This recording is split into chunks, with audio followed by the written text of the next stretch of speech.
Parler des couples et des familles, c'est très souvent se tenir au bord de l'intime, dans un mélange de sentiments et de représentations, et il importe de ne pas en rester là. Les remous occasionnés par les derniers textes publiés par le Vatican ont conforté notre décision d'inviter des spécialistes reconnus et libres de leur parole.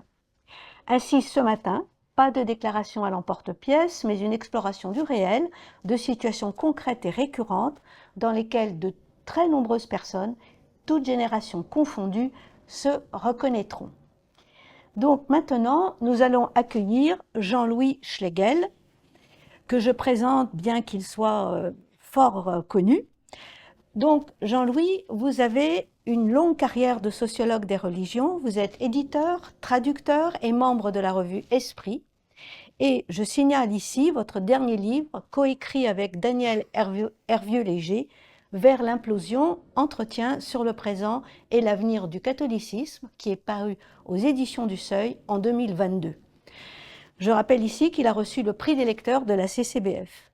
Et votre article, publié dans la revue Esprit en janvier 2024, Le mariage chaste, comment l'Église catholique a perdu la famille. Et bien sûr, sans négliger vos articles et tribunes parus dans la presse. Alors, Jean-Louis, l'intitulé de votre entretien, de notre entretien, Déclin de la famille ou déclin de l'Église, me conduit à vous poser cette première question. Est-ce l'Église qui a perdu la famille ou la famille qui a perdu l'Église? Oui, alors en effet, c'est ce que je vais essayer d'exposer, c'est ce dont je vais essayer de vous parler ce matin. Alors je ne suis pas un spécialiste du sujet Église et famille, en particulier j'ai tout à fait conscience que je ne suis pas au courant des derniers développements de la pastorale, de la famille, ni de la pratique de terrain, disons de l'Église avec les familles ou avec les demandes des familles. J'étais amené à m'intéresser au sujet à cause d'un numéro de la revue Esprit auquel Paul faisait allusion à l'instant. La revue a voulu faire l'état de la question de la famille aujourd'hui, et donc c'est devenu le numéro de janvier 2024. En faisant, moi-même je me suis donc chargé un peu de regarder ce que racontait l'Église sur le sujet famille aujourd'hui, et j'ai été amené à me rendre compte que l'Église, qui se prétend la gardienne et la championne de la famille, ne défendait en réalité qu'une seule forme de famille. La famille dite nucléaire, composée d'un papa et d'une maman, et de leurs enfants, engendrés ou adoptés par eux, une forme de famille qui était parfaitement représentée sur la frise en bleu et rose, composée lors des manifs pour tous en 2012-2013. Cette famille dite nucléaire est aussi en partie identifiée par les sociologues avec la famille dite bourgeoise, arrivée en gros au XIXe siècle et adoptée par la société moderne.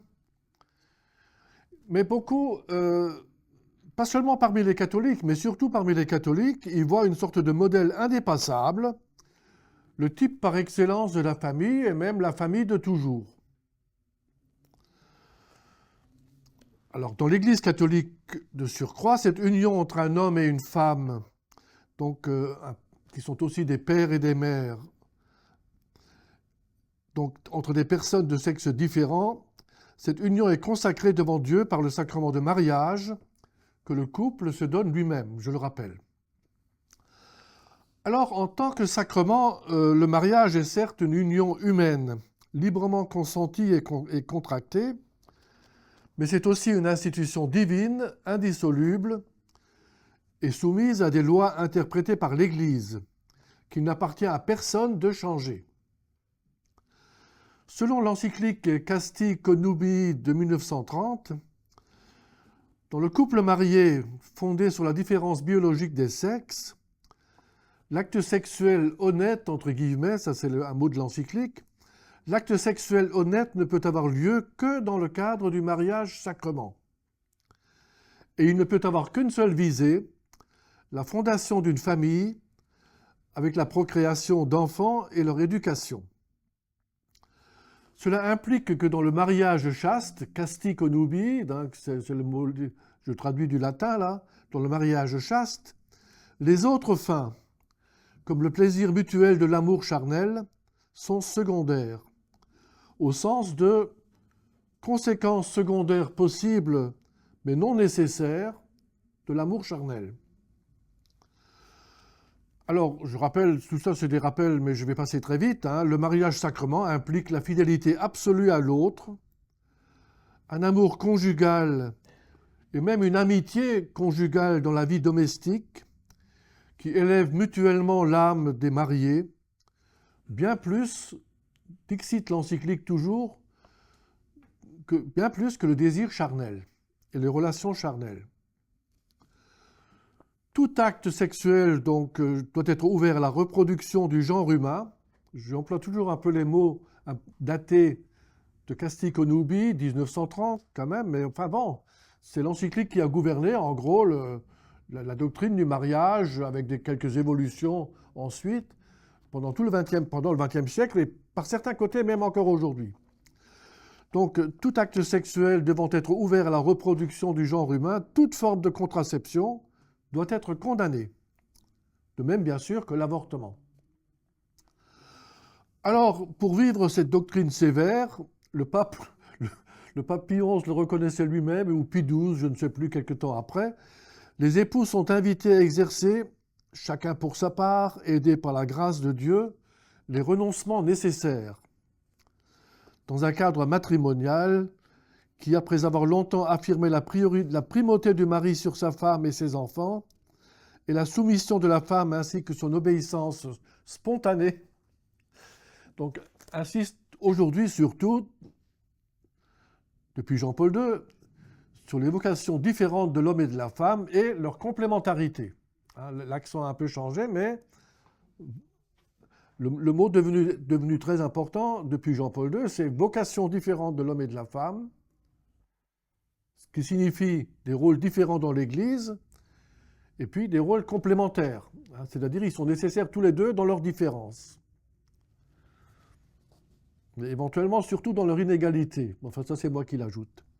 Alors, ce cadre a prévalu durant toute la première moitié du XXe siècle jusque dans les années 50 et encore dans les années 60.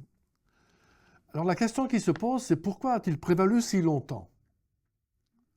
C'est que dans la société civile et laïque, le divorce était certes possible depuis 1884, je crois, en France. Mais il y avait des raisons économiques pour l'éviter le plus possible. Il y avait aussi des raisons morales, on l'a trop oublié, c'est que ce n'était pas bien de divorcer, même dans la société laïque. Pourquoi? À cause des enfants. Parce qu'il y avait l'idée qu'il fallait préserver les enfants de la rupture conjugale. Et puis, dans une société encore largement rurale, encore largement catholique aussi, très encadrée par la peur du gendarme et la crainte de la loi, les générations qui ont connu l'Église d'avant Vatican II auraient pu reprendre la description que faisait Irène Théry de la culture et des mentalités qui avait encore cours après 1945. Dans son livre Le démariage, à propos des années d'après-guerre, elle dit ceci. C'est-à-dire, elle parle de ces, je cite, de ces vins glorieuses de la famille légitime, marquées par la partition stricte des rôles sexués, les hiérarchies des époux dans le mariage, la puissance paternelle sur les enfants, l'interdiction de l'avortement et de la contraception, les familles nombreuses, la divorcialité rare et stigmatisée, la séparation des filles et des garçons du cours préparatoire à l'université, le flirt des jeunes gens en cachette, dans la hantise d'une grossesse non voulue, l'homosexualité pathologisée et enfermée dans le secret, et l'omerta sur les violences sexuelles exercées par des proches. Ça, c'est la description que fait Irène Théry et que nous avons connue. J'ajoute qu'à ces convictions, à ces pratiques sociétales ou sociales, encore partagées donc par l'ensemble de la société jusque dans les années 60, un catholique pouvait ajouter la morale sexuelle sévère de l'Église enseignée au catéchisme. C'est-à-dire les péchés sexuels commis dès l'enfance, je rappelle, étaient tous mortels pratiquement, et placés au sommet de la hiérarchie des péchés. Et ceux qui les commettaient devaient s'attendre à encourir une condamnation sans miséricorde lors du jugement dernier. Dans ces conditions, bien sûr, la confession était largement occupée par l'aveu de ses péchés, ou disons, par la manière éventuelle de ceux qui se confessaient de les euphémiser, n'est-ce pas, pour qu'ils paraissent moins dramatiques. Or, ce qui s'est passé, c'est que dans les années 60, cette connivence relative entre la société profane et l'Église va s'effriter et se briser. Les 30 glorieuses économiques et la montée du niveau de vie aidant, un tournant s'est opéré au cours des années 60 dans le sens de l'autonomie et des choix individuels en tout domaine, non seulement dans la vie matérielle et la consommation, mais dans les choix de vie, dans la conduite morale, dans la liberté sexuelle. Alors en France, bien sûr, le moment mai 68, surtout, sous le langage marxiste, a recouvert cette révolution culturelle qui sera bien sûr essentielle dans la suite. Dans l'Église catholique, le Concile Vatican II aurait pu, alors ça je réponds à la question posée, dans l'Église catholique, le Concile Vatican II aurait pu contribuer à une prise de conscience de la nouveauté. Mais il faut bien le dire, malgré des réformes et un esprit de réforme considérable dans beaucoup de domaines, le Concile Vatican II est passé à côté de cette révolution culturelle et anthropologique qui avait lieu dans la société. Au fond, deux décisions, l'une du côté de la société civile et politique, l'autre du côté de l'Église, sont tout à fait symboliques de la rupture dont je parle entre l'Église et la société, dans les années 60 donc. D'un côté, en décembre 1967, la loi Neuwirth autorise la vente libre de la pilule contraceptive. Et c'est une révolution, on le voit bien rétrospectivement, on le voit encore mieux rétrospectivement, dans l'histoire des femmes, et finalement des hommes et des couples. De l'autre côté, 7 mois plus tard, en juillet 1968, donc à peine un mois et demi après mai 68, l'encyclique Humanae Vitae interdit la pilule aux femmes catholiques. Et cela provoque un tollé incroyable bien au-delà de l'Église. Les historiens, bien sûr, pourraient montrer que les choses avaient déjà évolué avant. Mais symboliquement, c'est quand même de là que vient le décalage dont nous ne sommes pas sortis entre l'Église et les femmes, avec la liberté pour les femmes de disposer librement de leur corps et de faire leur choix de vie en couple ou non. Alors d'autres libertés suivront qui favoriseront le démariage des couples hétérosexuels, mais aussi et surtout des nouveaux droits pour tous, pour toutes les minorités sexuelles, qui prétendent elles aussi faire famille. Et de fait, la famille restera l'élément de vie, et reste encore aujourd'hui, quand on regarde les enquêtes sociologiques, la famille reste l'élément de la vie le plus apprécié par nos contemporains. Celui qui reçoit le plus de jugements positifs dans les enquêtes d'opinion sur les valeurs. Alors, au titre d'un rappel très rapide, je signale qu'en 2020, il y avait 66% des familles qui étaient restées nucléaires, traditionnelles, c'est-à-dire des familles où les enfants résidant dans le logement étaient aussi ceux du couple, mariés, éventuellement mariés sous une forme ou une autre, si on veut. Alors, par contre, il y avait 25%, donc un quart des familles qui étaient monoparentales. Donc des familles où les enfants résident avec un seul parent, sans conjoint cohabitant, que ce soit par un choix de la personne qui a choisi de faire une famille monoparentale, ou bien par la suite, par exemple, d'une séparation ou d'un divorce. 9% des familles étaient recomposées en 2020, donc avec un ou des enfants d'un ou des deux membres du couple. Et les familles en recomposition étaient plutôt en montée par rapport à 10 ans avant. Entre 2011 donc, et 2020, la part des familles nucléaires traditionnelles a diminué de 3 points, alors que celle des familles monoparentales a augmenté de plus de 3 points. J'ajoute que ceci est un phénomène européen. Hein, c'est-à-dire qu'il n'y a pas que la France. Le cas de l'Allemagne, par certains côtés, est même pire là-dessus. Il faudrait ajouter à ces 3 catégories, donc les nucléaires, les monoparentales et les recomposer, qui sont faits avec des couples hétérosexuels. Bien sûr, il faudrait ajouter aujourd'hui les couples involontairement ou volontairement sans enfants. Il faudrait ajouter aussi des couples homosexuels qui ont adopté des enfants, et que ce soit les enfants, ou bien éventuellement qui ont adopté les enfants de celui qui les avait déjà, ou bien qui, au fond, ont fait l'option d'en avoir par un autre moyen. Et toutes ces formes se prétendent familles. Alors il y aurait bien sûr énormément de commentaires à faire sur ces évolutions, sur toutes les questions économiques, sociales, culturelles que ça pose, mais je voudrais surtout insister pour finir sur les conséquences pour l'Église. Je crois que l'Église considère toujours, alors encore une fois, je ne sais pas quelle est la pratique pastorale, je pense qu'elle peut différer selon les endroits, selon les prêtres, selon les évêques, etc. Mais l'Église considère quand même toujours officiellement la famille nucléaire comme la famille de référence, comme le modèle essentiel, sinon unique, de la famille. La conséquence mécanique, à mon avis, c'est qu'elle considère ainsi aussi sa propre reproduction comme liée à ce type de famille, qui est aussi à son tour statistiquement davantage présente dans les couches aisées, moyennes et supérieures de la population. Il ne faut donc pas s'étonner que la transmission et la reproduction de la foi catholique ait lieu surtout dans ce milieu de la famille chrétienne, pour reprendre un titre bien connu d'un hebdomadaire. Voilà, donc la reproduction se fait finalement de façon étroite, ou relativement étroite si on en reste là.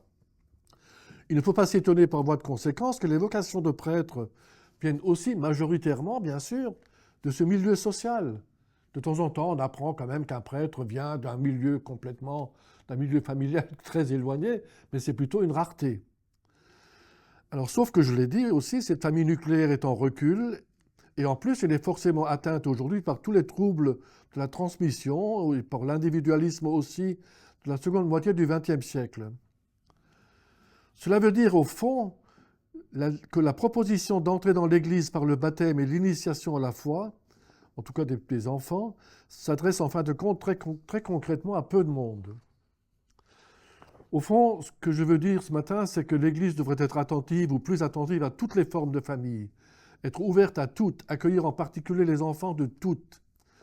Actuellement, quand les événements de la vie amènent à choisir un autre modèle que la famille nucléaire hétérosexuelle, qui est seule autorisée par le sacrement de mariage, il faut quand même le dire aussi, cela signifie que celles et ceux qui font un autre choix de vie que celui de l'Église s'éloignent automatiquement de l'Église et de la vie de l'Église, car ils sont considérés comme des pécheurs qui n'ont donc plus accès à la table commune.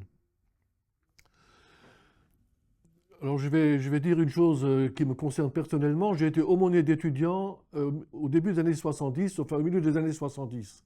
C'était le début où, du côté catholique aussi, les jeunes vivaient ensemble avant de se marier. Eh bien, je peux vous dire que compte tenu disons, dès cette époque, je l'avais remarqué, du fait que l'Église était très remontée, enfin très opposée à cette évolution, bon, j'ai vu partir, c'est-à-dire dès que les étudiants catholiques se mettaient en couple, ben, ils partaient, ils cessaient de pratiquer, quoi. Ils quittaient tout simplement une Église qui ne comprenait pas.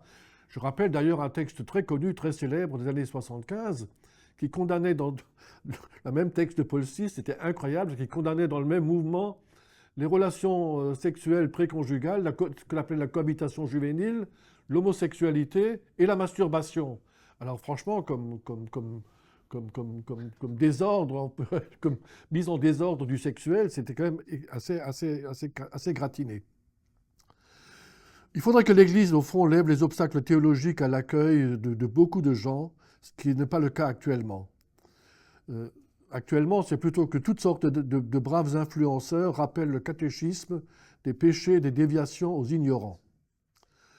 Au-delà de la théologie, si l'Église catholique voulait, et elle veut, surtout avec le pape François, être accueillante aux personnes qui vivent selon d'autres modèles que celui de la famille composée d'un papa, d'une maman et d'enfants dont ils sont les parents, il faudrait que l'Église présente un visage plus avenant en général pour toutes celles et tous ceux qui ne vivent pas dans les clous de la famille chrétienne.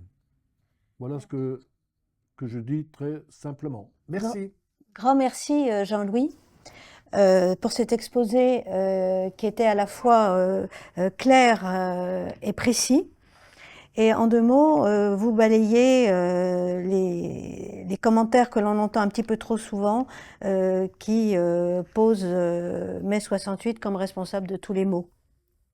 Oui, absolument. Là, je réagis toujours. J'ai encore vu cette semaine dans un fil d'une conversation sur Facebook un monsieur qui disait que Cuchet, donc notre grand historien, que je connais par ailleurs et qui est un ami, avait démontré clairement que les cathos de gauche avaient vraiment détruit, disons, je ne sais pas comment dire, la famille et tout ce qu'on veut, mais je trouve personnellement que c'est une aberration.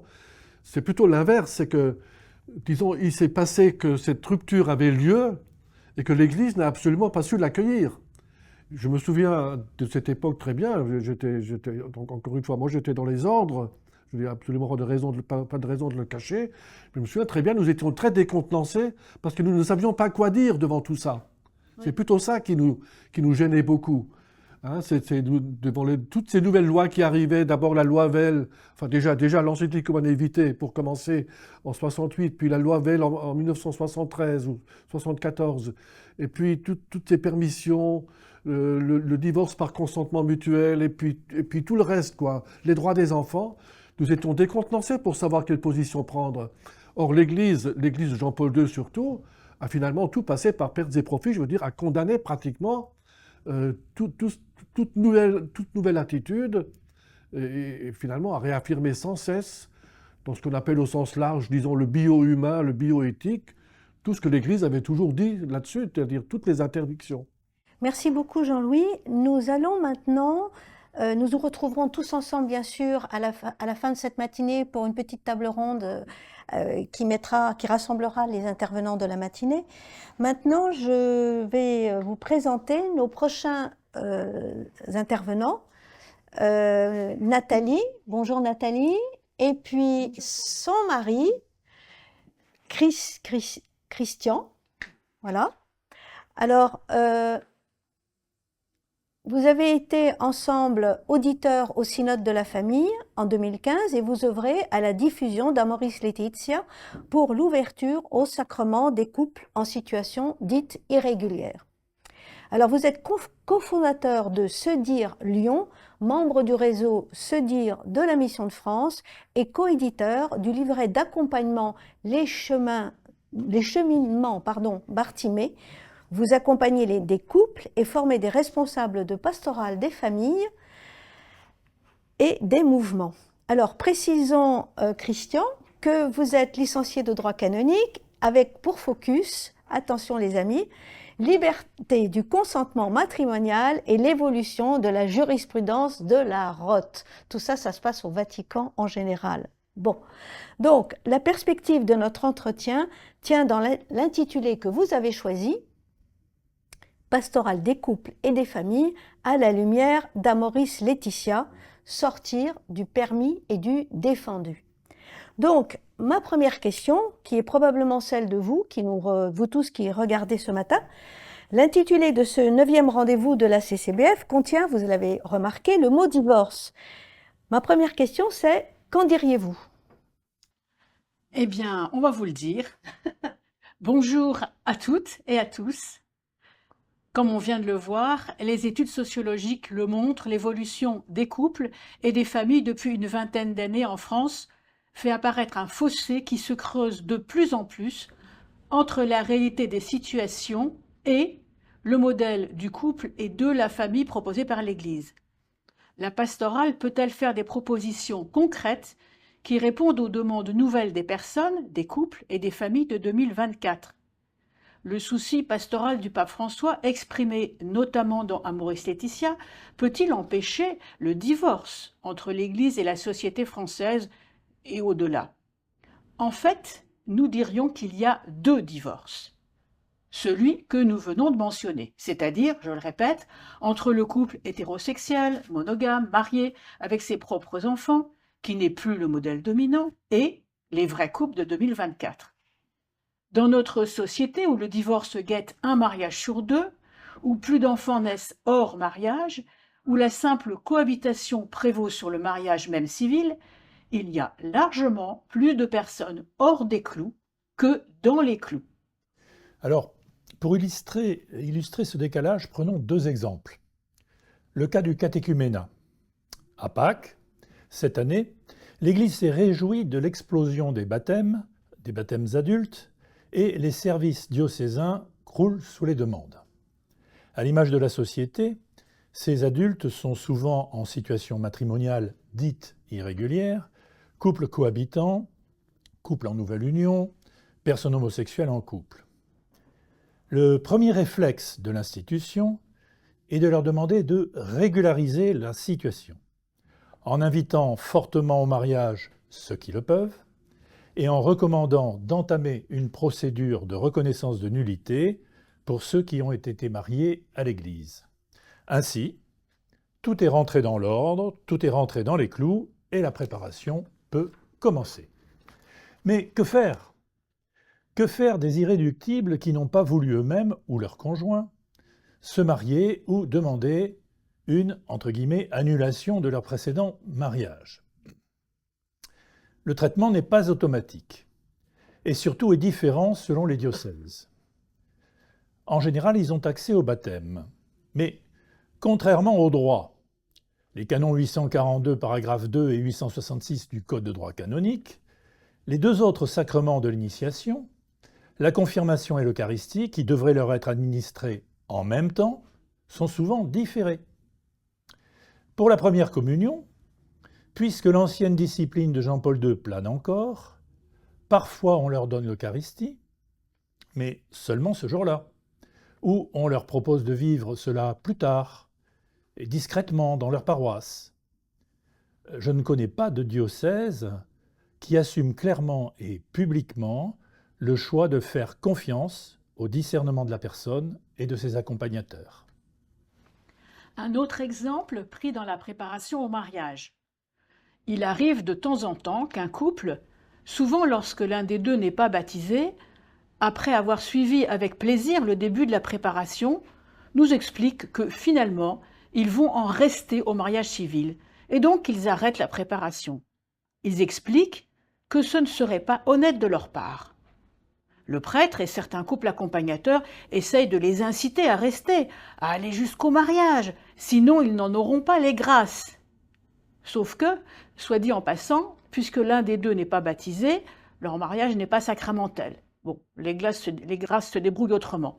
Mais surtout, cela montre que l'Église considère, d'une part, que ce couple ne peut pas vivre chrétiennement une vie conjugale en dehors du mariage à l'Église, et d'autre part, qu'elle ne serait pas fidèle à sa mission en laissant partir ce jeune couple, tout en étant incapable de l'accompagner sur un autre chemin.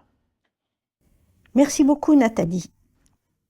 Ma deuxième question s'adresse évidemment à vous deux.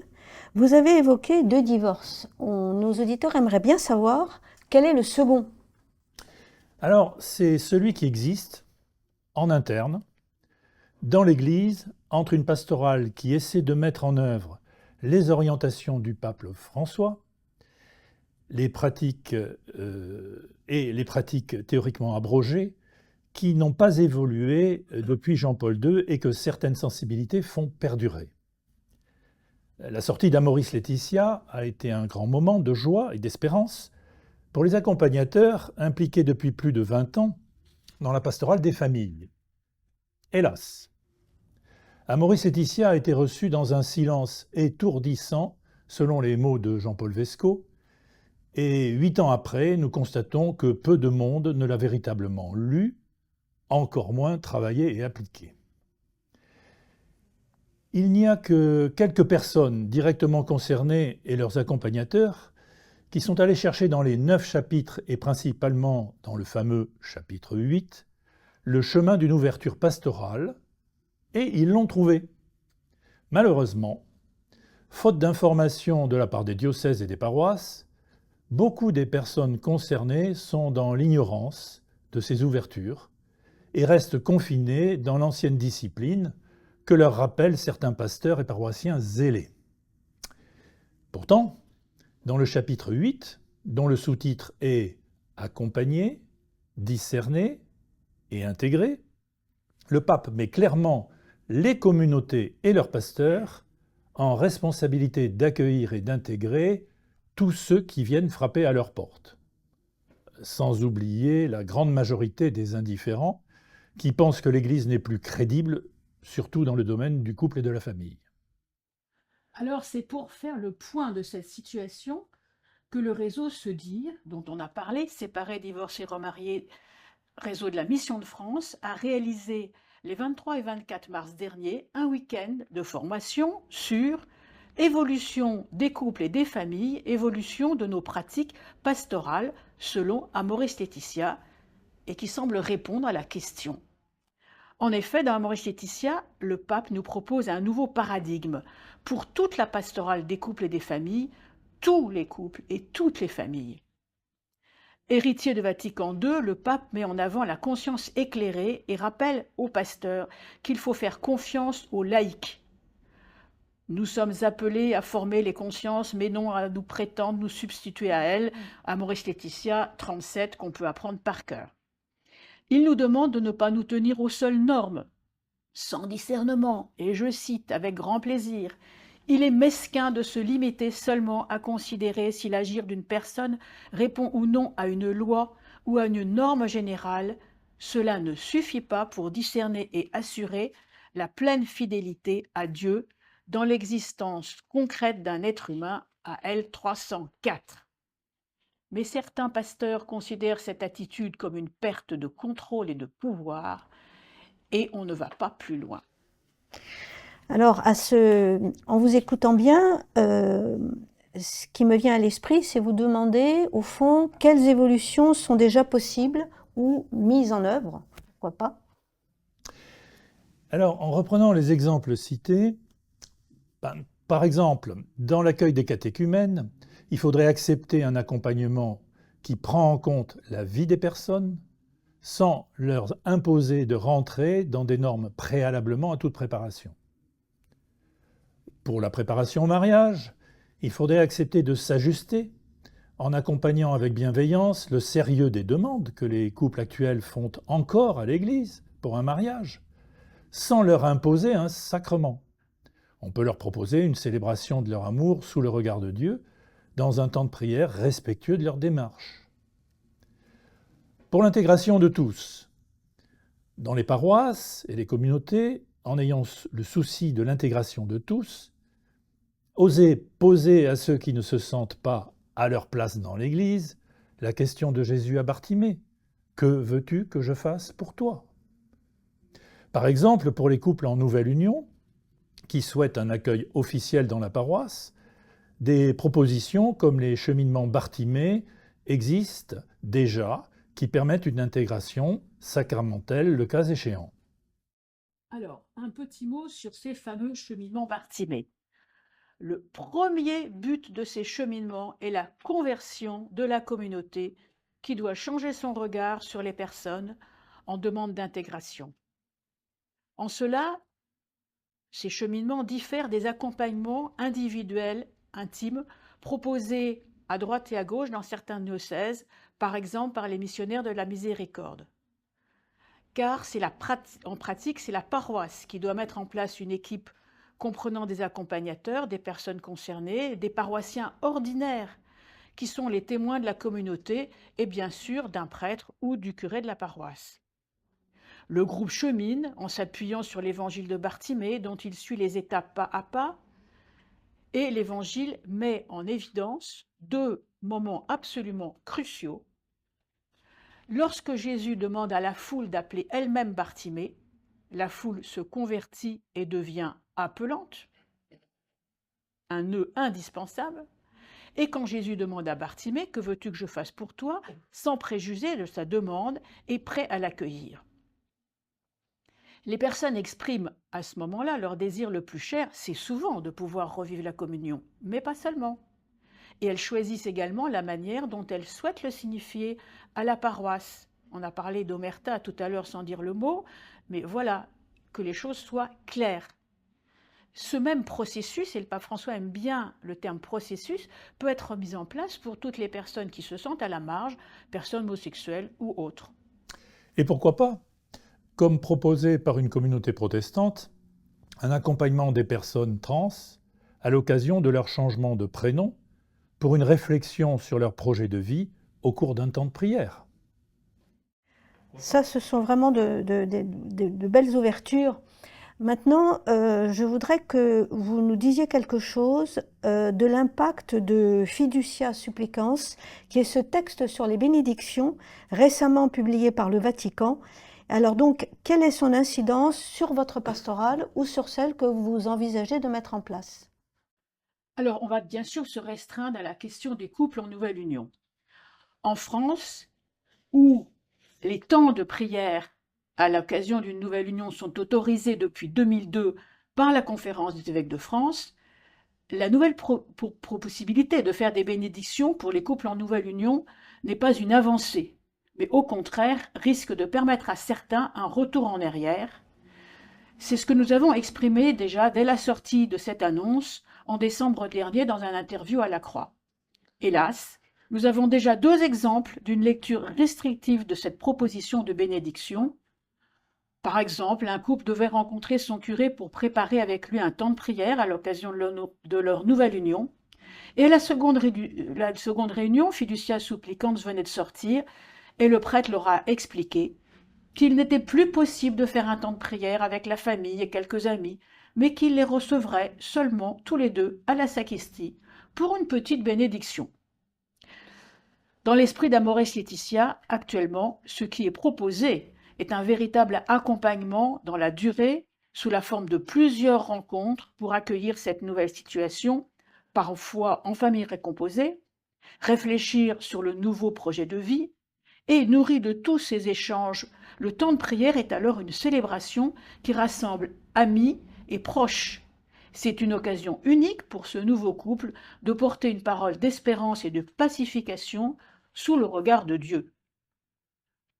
Le pape François, qui considère l'accompagnement comme un art de faire confiance aux personnes et à l'Esprit Saint, et un art qui est aussi le risque de ne pas savoir où l'on va. Et ce risque, beaucoup de pasteurs ont peur de le prendre. Ils craignent d'être dépassés et surtout d'être traités de laxistes par leurs confrères plus rigides. Maintenant, peut-être que vous pourriez nous dire quelques mots je dirais, de conclusion, ou ouvrir des perspectives.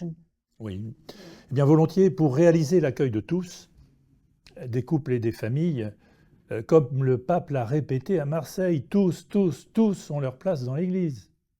Il faut mettre véritablement en place Amoris Laetitia et se persuader que ce texte suffit.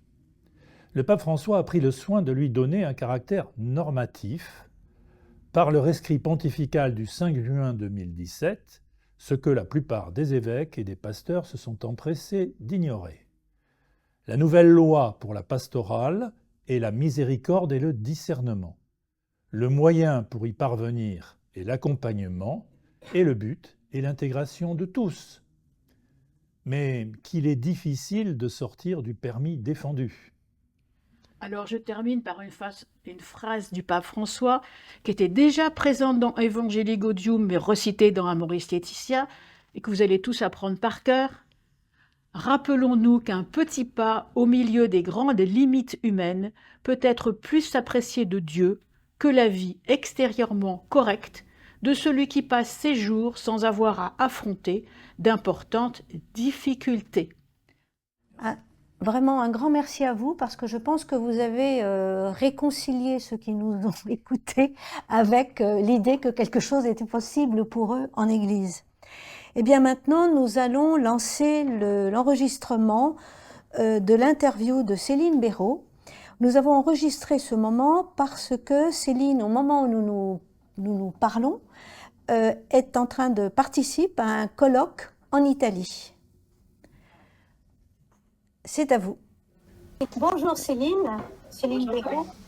Bonjour. Notre entretien pour ce rendez-vous numéro 9 de la CCBF est préenregistré car au moment où nos amis vont le découvrir, vous participerez à un colloque en Italie. Je vais donc vous présenter rapidement. Vous êtes sociologue, directrice d'études à l'EHESS et membre du Centre d'études en sciences sociales du religieux, le CESOR. Vous avez consacré de très nombreuses recherches aux questions de genre et de sexualité dans le catholicisme.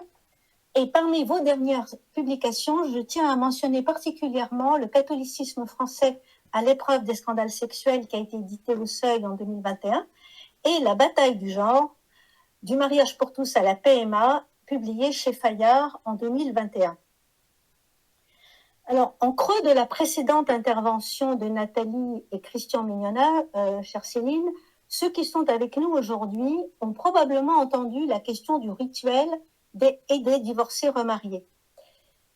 J'aimerais que nous commencions notre entretien dédié, comme vous l'avez intitulé d'ailleurs, au rituel pour les couples gays et lesbiens, une nouveauté en France, par cette première question: de quel rituel parle-t-on ici? Alors, d'abord, il faut peut-être expliquer comment moi-même j'ai découvert ces rituels, Paul, parce qu'en fait, ça a vraiment été une découverte lors de la recherche que j'ai conduite en 2014-2015. J'avais écrit un livre avec Philippe Portier, Métamorphose catholique, sur la mobilisation contre le mariage pour tous. Et j'avais eu cette volonté de creuser, après ce livre, la pluralité interne des positions catholiques sur ce thème qui avait été d'une certaine façon écrasée par l'unanimisme très largement construit, à la fois par certains évêques et par la nébuleuse militante autour de la manif pour tous. Et donc, je voulais rencontrer des couples gays et lesbiens très catholiques, très pratiquants, donc pas des personnes aux marges, mais des personnes qui fréquentent des paroisses, qui sont engagées dans ces paroisses, engagées dans des mouvements d'église, etc. Et je voulais essayer de comprendre ce que ces personnes pouvaient investir dans le mariage civil, avec cette idée que finalement, dans le mariage civil, il y a la fidélité, il y a l'assistance mutuelle, qui d'une certaine façon sont des valeurs chrétiennes, et donc qui témoignent encore du fait que le mariage civil il est encore marqué par la matrice chrétienne dont il est issu. Et en fait, ce que je découvre en rencontrant ces couples, c'est que non seulement c'est des personnes qui entendent se marier, certaines font même partie des premiers mariés de leur commune, mais que ces personnes entendent aussi avoir un moment rituel posé par un prêtre, et donc un moment purement religieux. Hein. Et ce que je découvre également, c'est que certaines ont déjà eu d'ailleurs des formes de ritualisation, parce que plusieurs couples sont déjà paxés et que déjà à l'occasion du Pax, il y avait eu un rituel qui avait été posé, un rituel de type catholique. Donc première chose, c'est que c'est des rituels, quels sont ces rituels? Peut-être dire d'abord que c'est des rituels qui sont restés très discrets. Et je pense que l'opinion publique les a découverts à l'occasion de Fiducia Supplicans, mais ils existaient bien avant, et ils existaient même avant et même pendant la mobilisation contre le mariage pour tous. Alors, c'est un répertoire rituel très large, en fait, qui probablement, par rapport au programme donc de la session, renvoie à des choses qui se pratiquent aussi pour d'autres couples irréguliers, avec tous les guillemets qu'il faut, qui renvoient à l'expression de Fiducia Supplicans, que sont les couples qui divorcés remariés. Alors, ça pouvait prendre des formes plus ou moins, des emprunts plus ou moins formalisés au rituel catholique, des choses qui parfois étaient difficilement nommées, quelque chose d'improvisé, un temps de prière. Je me souviens d'un couple qui me parlait d'un temps de prière à la campagne, sous un arbre, un temps de prière dialogué avec un prêtre, voilà, très informel, en dehors d'un lieu de culte. Des choses beaucoup plus formalisées, des bénédictions, comme on en a entendu parler. Alors, bénédictions qui peuvent avoir eu lieu dans une église ou pas, plus ou moins formalisées. Certaines ressemblaient déjà un peu à ce que préconise Fiducia Supplicans, c'est-à-dire voilà, la rencontre d'un prêtre ami qui vient bénir une maison et puis qui bénit le couple d'hommes qui vient de l'accueillir, ou des choses plus structurées, des mères de grâce après 10 ans, 15 ans, 20 ans de vie commune. C'était aussi parfois, lorsqu'il y avait des enfants en contexte homoparental, le baptême de l'enfant, qui était à la fois la reconnaissance de la famille, formée par, là c'était des couples de femmes à l'époque exclusivement que j'avais rencontrés, donc ces couples de femmes et leurs enfants, mais c'était aussi la reconnaissance indirecte du couple. Donc c'était des rituels qui existaient déjà, C'était des choses qui n'étaient pas interdites. On peut prier, on peut baptiser, y compris les enfants en contexte homoparental. Ça a d'ailleurs été rappelé plusieurs fois par Rome, hein, notamment au moment du synode sur la famille en 2014 et 2015.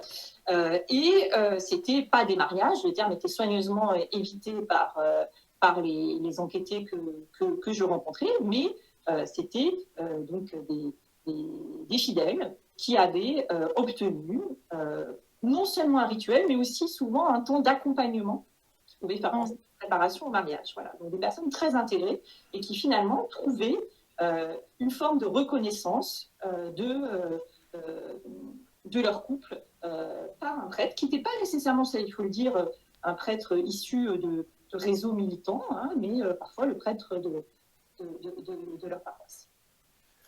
Et ça, vous avez en même temps, vous nous avez donné un petit peu une idée de ce que sont ces couples, mais vous pourriez peut-être nous en dire davantage. Qui sont-ils et aussi alors, vous nous avez aussi répondu peut-être à la question qui sont ces prêtres, mais peut-être que la question en creuse est peut-être celle du clivage entre ceux qui acceptent et ceux qui refusent parmi les prêtres de telles pratiques. Et ça, est-ce que vous avez travaillé cette question ? Alors, peut-être en dire un peu davantage sur qui sont ces couples, parce que ce sur quoi j'ai insisté, c'est le fait que ce sont des bons ou des bonnes catholiques, vraiment des personnes très intégrées, et c'est des personnes qui fréquentent un catholicisme ordinaire. J'avais refusé l'idée n'était pas d'entrer par des lieux dont je sais qu'ils sont particulièrement accueillants aux personnes LGBT. J'avais souhaité rencontrer des personnes qui fréquentent une paroisse ordinaire et qui tenait beaucoup à ça. C'est-à-dire qu'il me disait, je suis d'abord catholique avant d'être un catholique homosexuel. Alors, après, dans les entretiens, je me rendais compte que c'était souvent des personnes qui cumulaient les engagements et qui donc pouvaient aller dans leur paroisse et puis parfois à Saint-Méry, être complètement dans leur paroisse et fréquenter David et Jonathan. Hein. Les choses n'étaient pas exclusives l'une de l'autre. Ce que j'observais, c'est que c'était des personnes qui avaient un très bon, parlant sociologue, un très bon capital théologique, un capital culturel théologique, c'est-à-dire que des personnes très bien informées, souvent bien formées, qui avaient bénéficié par de sessions de formation comme on offre les diocèses, les mouvements, etc. Et donc, elles savaient très bien ce à quoi elles pouvaient prétendre et ce à quoi elles ne pouvaient pas prétendre. Et par exemple, le mot mariage était soigneusement évité et plusieurs enquêtés me disaient ne pas vouloir singer mariage. Hein, donc, et c'était aussi des personnes qui avaient un capital social ecclésial et qui donc avaient parmi leurs proches des prêtres, souvent des prêtres allemands, connaissaient très bien le prêtre de la paroisse, avaient sympathisé avec lui, etc. Et donc, par ce réseau-là, et aussi parce qu'ils incarnaient, et c'était vraiment ce sur quoi ils insistaient beaucoup, une sorte de... c'était des sortes de super catholiques, de catholiques performants, par leur pratique régulière, par leur engagement, par la durée de leur couple aussi. Hein, plusieurs me disaient finalement, toutes mes frères et sœurs sont divorcés, moi je suis seule à être en couple depuis 20 ans avec la même personne, je suis la seule à aller encore à la messe alors que mes parents nous amenaient, mes frères et moi à la messe et il n'y a plus que moi qui y vais, etc. Et donc, ce savoir-faire faisait qu'ils parvenaient à obtenir ce rituel. Donc, la question c'était on était là face à une sorte d'élite, hein, à la fois catholique, mais aussi sociale. C'était des gens souvent très diplômés, parfois issus, qui avaient fréquenté une grande école. Donc ils n'avaient pas besoin, Paul, pour répondre à votre question, finalement d'aller chercher des prêtres dans des réseaux qui seraient des réseaux bienveillants par rapport à ces questions-là. Ils arrivaient assez bien, finalement, à solliciter le prêtre de leur paroisse ou un prêtre ami proche avec qui ils avaient des liens de confiance qui s'étaient instaurés. La seule question, et ça c'est peut-être ce qui va changer, c'est peut-être ce qui est en train de changer avec la publicisation qu'a provoqué Fiducia Supplicans, c'est que il y avait une sorte de non-publicité forte qui pesait sur et qui faisait qu'on n'en parlait pas. C'est-à-dire qu'il ne fallait pas qu'ils le publicisent, qu'ils en parlent dans les médias, et encore moins qu'ils en fassent le support d'une revendication collective. Donc, c'était vraiment la contrainte un peu. Et donc, c'était très intéressant de voir que moi, certaines personnes m'avaient confié des choses très intimes, à la fois sur leur vie de foi et aussi sur leur vie affective, et qui donc avaient été très libres pour me parler de leur trajectoire. Et quand je leur demandais, mais est-ce que vous me donneriez les coordonnées du prêtre qui vous a marié ah non, là, c'est pas possible. Dans quelle paroisse? Non, non, ça, je peux pas vous le dire. C'est vraiment impossible. Donc, voilà, il y avait cette contrainte très forte qui pesait, qui faisait qu'on n'en parlait pas, ce qui fait que moi-même, je le découvre. C'est ce que je disais tout à l'heure en faisant l'enquête. Et probablement que les choses ont changé depuis. Hein, elles ont changé depuis parce qu'il y a eu ce contexte post-mariage pour tous. Il y a eu fiducia supplicans aussi qui a fait que on a beaucoup parlé, probablement trop même, hein, ça a saturé le débat et ça a peut-être même réveillé une forme d'homophobie ecclésiale, ce qui n'était certainement pas le but recherché. Et ça, probablement, ça a changé parce qu'on est 10 ans plus tard par rapport à l'enquête que j'avais menée. Bien sûr. Et alors, pour revenir à la mobilisation contre le mariage pour tous, certains l'ont vécu vraiment comme une véritable bataille. Et en miroir, ou peut-être pas en miroir, en réponse, entre guillemets, la représentation nationale a tranché précisément en faveur de cet élargissement, ce qui a au fond quelque part augmenté le gap, entre guillemets, entre un certain discours officiel de l'Église, ou en tout cas d'une minorité de l'Église qui prend beaucoup d'espace d'une certaine manière, et le ressenti des Français. Alors avec le recul, quel enseignement peut-on tirer de ce moment-là, voilà, entre le moment où il a éclaté et maintenant ce qu'il est devenu, ou pas, peut-être qu'il, voilà. Alors, il y avait une sorte, vous vous en souvenez certainement, Paul, alors je ne pense pas que je ne sais pas particulièrement la CPBF, mais il y avait une sorte de triomphalisme un peu de certains catholiques en 2012-2013 qui disaient, voilà, les catholiques peuvent encore s'exprimer dans le débat public, ils peuvent encore peser, ils peuvent encore faire descendre dans la rue des millions de personnes, Oui. ils peuvent attirer à eux des personnes qui ne sont pas nécessairement des catholiques pratiquants. Donc, et en plus, il y a des jeunes qui sont mobilisés. Donc, il y avait l'idée d'une sorte de regain de vitalité d'un catholicisme dont on dit qu'il est devenu minoritaire, marginal, etc. Ce moment de triomphalisme, il a vite laissé la place à une prise de conscience aussi que c'est un moment qui avait beaucoup divisé les catholiques. Ce qui était assez relativement inaperçu, parce que justement, avec cet unanimisme de façade, ça donnait l'impression que finalement, être catholique en 2012, c'était être contre le mariage pour tous, et c'était descendre dans les cortèges de la manif pour tous pour le faire savoir. En fait, très vite, dans les communautés, dans les paroisses, chez les scouts, dans certaines écoles privées catholiques, il y a eu des débats qui ont été plutôt étouffés, mais qui ont pris ensuite de l'ampleur et qui ont laissé des traces de division importantes entre, d'un côté, des personnes qui effectivement se sont mobilisées contre le changement législatif et ont fait un combat moral qui a pris des tournures ecclésiales, c'est-à-dire que pendant la messe, certains prêtres ont appelé à manifester, certains fidèles, laïcs, appelés à vendre les goodies de la manif pour tous, appelés à signer des pétitions, etc. Donc ça a eu une dimension vraiment quasi liturgique, hein, très, très, très forte. Et de l'autre côté, il y a des personnes qui ont désapprouvé cette mobilisation. Alors certains qui étaient en faveur du changement législatif, mais d'autres qui n'étaient peut-être pas complètement convaincus à ce moment-là du changement, mais qui en tous les cas ont été effrayés par l'instrumentalisation politique, notamment par une droite très dure du mouvement, et aussi qui ont observé les effets d'homophobie, de violence subie des personnes concernées, que ce soit le type de personnes que moi je rencontrais, les personnes concernées directement, ou leurs proches, leurs parents, leurs grands-parents, leurs frères et sœurs, etc., qui ont... voilà, donc il y a eu un effet, de division très grande. Je me souviens d'un prêtre que j'ai interrogé en 2020 par rapport à mes travaux sur les scandales sexuels, donc sur autre chose, et qui tenait à me parler du mariage pour tous, et il me disait... quand en 2014, je deviens vicaire de la paroisse où il était encore, que nous échangions, il me disait, arrivé, on est dans une petite ville, une ville moyenne de province du sud de la France, il arrive là et il me dit, ma paroisse était clivée. Il y avait, mais clivé complètement, c'était la guerre de tranchées entre ceux qui s'étaient mobilisés contre le mariage pour tous et ceux qui avaient désapprouvé cette mobilisation.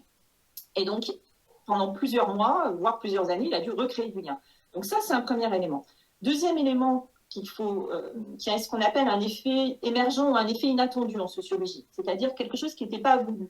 Mais probablement qu'il y a eu un effet de ces mobilisations contre le mariage pour tous, qui a été cette prise de conscience à un moment justement de l'homophobie proprement ecclésiale qui s'est exprimée, et donc il y a eu une volonté, y compris dans des diocèses qui avaient été très mobilisés contre le mariage pour tous, volonté portée également par les évêques finalement, de mieux accueillir les personnes concernées. Ça, c'est cette fameuse ligne de crête qui est celle de la doctrine catholique, désapprouve l'homosexualité comme pratique intrinsèquement désordonnée, mais qui en même temps dit accueillir les personnes. Et donc, on a beaucoup désapprouvé. Il s'agissait de tendre la main pour accueillir. Et donc, il y a eu quand même pas mal d'initiatives qui se sont multipliées partout en France. Donc ça, c'est un effet un peu positif. Et peut-être que sur les personnes aussi, en tous les cas, dans les témoignages que moi j'avais recueillis en 2014-2015, ça a été un moment aussi où des personnes qui ne s'affichaient pas forcément comme étant en couple de même sexe dans leur paroisse, étaient assez discrets sur leur état de vie, ont fait leur coming out ecclésial, paroissial en tous les cas, et se sont sentis, ont eu cette impression de devoir s'affirmer à ce moment-là, probablement en réaction aussi aux propos et à la mobilisation qu'ils avaient vécue comme particulièrement blessante à leur égard. Alors, j'imagine que cette étude que vous avez faite et ces constats, au fond, ne concernent que les catholiques, je dirais, qui sont encore, quelque part, on peut encore considérer comme des fidèles. Ce qui veut dire qu'en réalité, la majorité des catholiques ne passent peut-être pas par ces items-là, même s'ils peuvent être assurés d'être moins ostracisés. Bon. Maintenant, ma dernière question tourne autour d'un lien à faire. Feriez-vous des parallèles avec les couples catholiques comprenant au moins une personne divorcée et le chemin, entre guillemets, auquel sont affrontés les couples homosexuels, hommes et femmes? Oui, d'abord le lien il est fait par fiducia supplicans. Hein, c'est la même expression, couple irrégulier, qui vaut pour les couples de même sexe et pour les couples dont au moins une des personnes a connu un mariage avec un autre ou une autre conjointe. Donc, ça a été un peu effacé dans le débat, catholique, intra-catholique, en France comme à l'étranger d'ailleurs, parce que tout s'est focalisé sur la question des couples de même sexe, qui a vraiment attiré l'attention et suscité la controverse. Or, dans le texte, c'est vraiment les couples irréguliers. Donc, les couples irréguliers, c'est aussi ces couples dits de divorcés remariés. Et là, il y a une pratique pastorale qui est plus ancienne pour le coup, et qui était moins, non pas clandestine, parce que tout à l'heure, ce que je vous ai dit n'avait rien de clandestin. C'était pas clandestin, c'était pas illégal. Les gens, une messe d'action de grâce, on peut toujours en faire une. On peut toujours prier ensemble sous un arbre ou dans une église. Donc, il y avait rien. Mais cette non-publicité, je pense qu'elle pesait moins sur la question des divorcés remariés parce que les diocèses, les pastorales familiales des diocèses s'en étaient emparés depuis plus longtemps, et probablement dès les années 80-90. Et dans les années, on a des textes, il y a l'atelier fait un bouquin en 2004 sur cette question-là. Enfin, il y a quand même toute une réflexion catholique qui est mise sur la table et qui ressemble beaucoup finalement ce qui s'est inventé avec des prêtres qui ont accepté ce chemin-là, avec des couples qui se sont mobilisés, avec certains responsables de pastorale familiale dans les diocèses. C'était aussi un temps de prière, c'était aussi une messe d'action de grâce, c'était aussi des bénédictions, c'était probablement aussi le rôle des baptêmes, très certainement, de réintégration du couple à la communauté ecclésiale. Donc oui, c'est certainement deux dossiers qu'il faut absolument penser ensemble et qui ont énormément de points communs, si ce n'est qu'ils ne suscitent pas, ils n'ont plus la même force. C'est pas intéressant, parce que moi, ce que le temps a fait, les divorcés remariés dans les années 50 en France ont probablement suscité le même controverse dans le monde catholique que des couples de même sexe au début des années 2010. Voilà. Donc là, on voit comment certaines questions peuvent un peu se dégonfler dans leur de ce potentiel de. Oui. Écoutez, moi je vous remercie mille fois. Peut-être qu'il nous reste peut-être 2-3 minutes. Est-ce que vous auriez envie d'ouvrir peut-être un petit espace pour faire une petite ouverture sur une question qui vous tient particulièrement à cœur s'agissant de notre problématique? Ou est-ce que... Peut-être qu'il faudrait, je ne sais pas si vous le ferez, Paul, je suis sûre, en général, vous préparez toujours très bien, mais peut-être rappeler quelques chiffres peut-être sur la question du mariage. Oui, c'est très important. Quelques chiffres, le mariage a beaucoup décru en France. Il a fortement baissé au cours des 20 dernières années et le mariage catholique a baissé encore plus. C'est-à-dire que la désaffection par rapport aux unions catholiques, elle a été 2 fois plus importante que la désaffection par rapport au mariage. Quand moi, je faisais ma thèse au début des années 2000, j'avais un peu travaillé le sujet. Les couples avaient recours à l'Église catholique parce qu'ils étaient en quête de solennité, pour créer des événements solennels, en quête d'esthétisation aussi, et que finalement l'Église catholique sait très bien faire ça parce qu'elle a un patrimoine culturel, parce qu'elle a un patrimoine architectural. Et depuis quelques années, on voit une très forte concurrence de prestataires privés qui proposent des cérémonies. Et donc finalement, l'Église catholique, elle a plutôt vu le nombre de couples s'adresser à elle se réduire de manière assez drastique, assez significative. Aujourd'hui, j'avais fait les chiffres pour 2019, il n'y a que 2 couples sur 10 qui s'adressent à l'Église catholique pour un mariage religieux. Ils étaient 2 fois plus nombreux, c'était encore 40% au début des années 2000.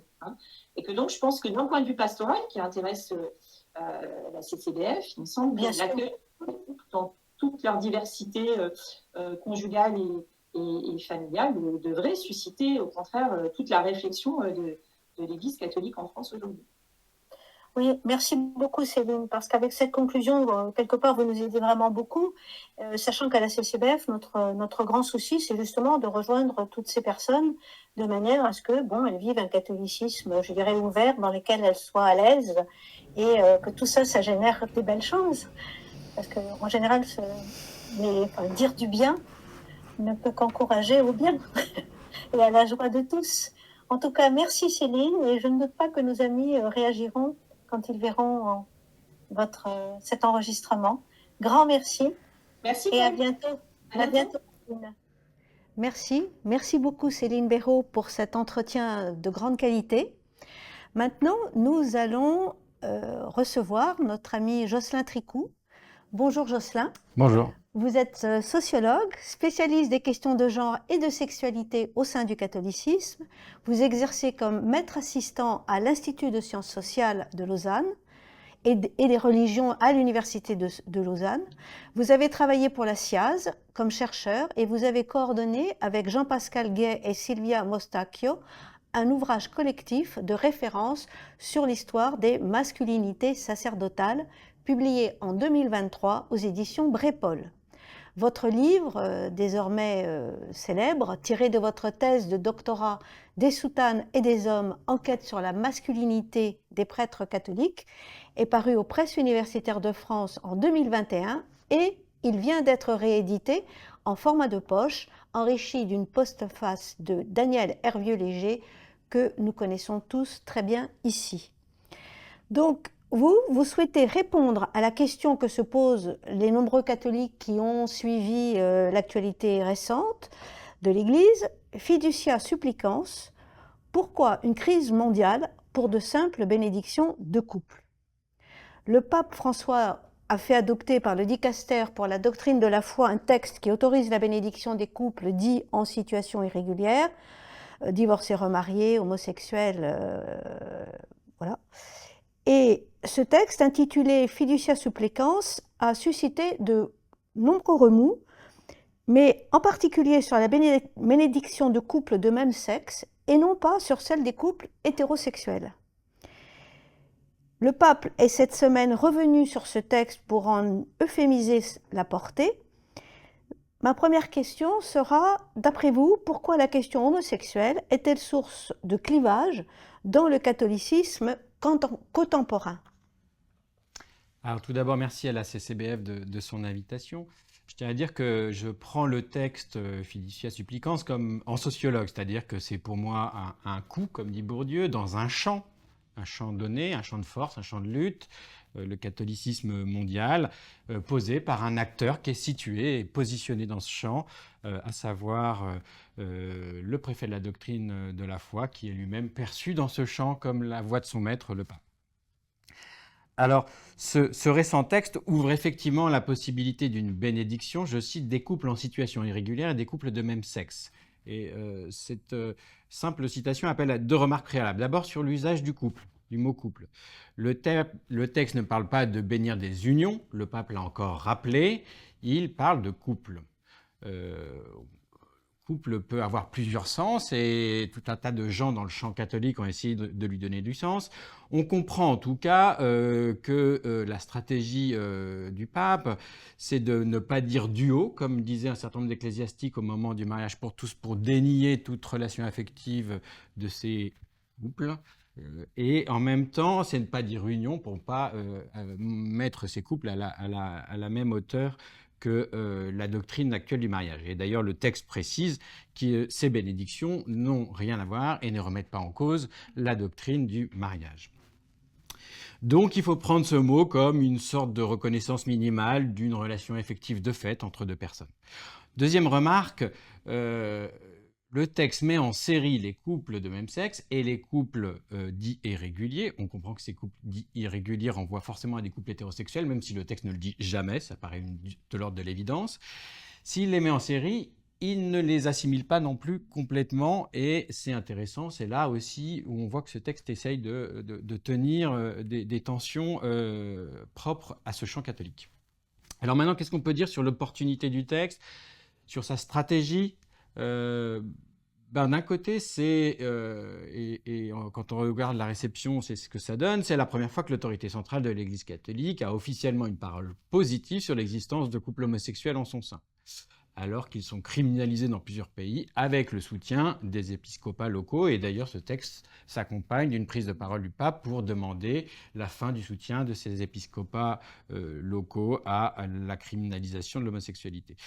D'un autre, c'est aussi, et on l'a dit tout à l'heure avec nos intervenants précédents, c'est un recadrage de pratiques qui existait déjà. Céline en a parlé de manière discrète mais néanmoins réelle, dont l'officialisation a été réclamée dans un certain nombre d'endroits du catholicisme, la Flandre, l'Allemagne. En somme, c'est une déclaration de compromis, une déclaration aussi un peu test, de réaction, et qui essaye de faire avec la fiction de l'unité d'une Église, en réalité plurielle et surtout ultra polarisée. Ce faisant, son contenu prend le risque de ne satisfaire ni les uns ni les autres, voire d'avoir des effets contre-productifs sur des avancées. En tout cas, sa réception de elle-même est révélatrice d'un schisme qui est déjà là. Je renvoie aux travaux de Daniel Hervieux-Léger là-dessus.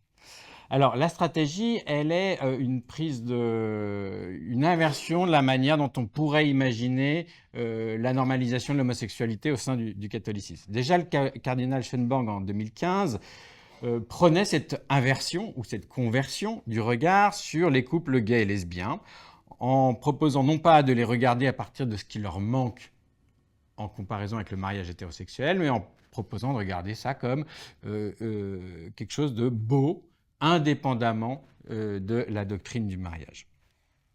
Juste un petit rappel, hein, le cardinal Schönborg, c'est celui grâce à qui nous avons dans le catéchisme de l'Église catholique les trois termes respect, compassion et délicatesse qui sont censés être ceux de l'accompagnement des personnes homosexuelles dans l'Église.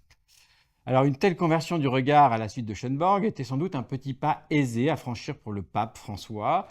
Lui-même, en tant que pape François, a rencontré un certain nombre de personnes concernées, et sans doute que ça l'a aidé à mieux comprendre les enjeux au-delà de son opposition quand il était évêque en Argentine au mariage pour tous, projet de loi qu'il qualifiait de dessein du démon.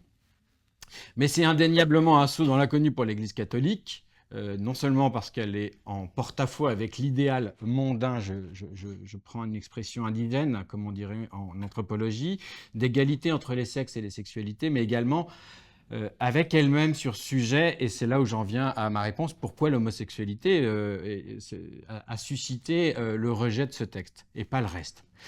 Alors, le remous mondial qu'a suscité la publication de ce texte montre bien d'abord la persistance au sein du catholicisme d'une panique morale latente face à toute normalisation de l'homosexualité, qui peut toujours se manifester de manière patente à travers des manifestations dans la rue, à travers des prises de position publiques, voire continentales, comme on l'a vu en Afrique.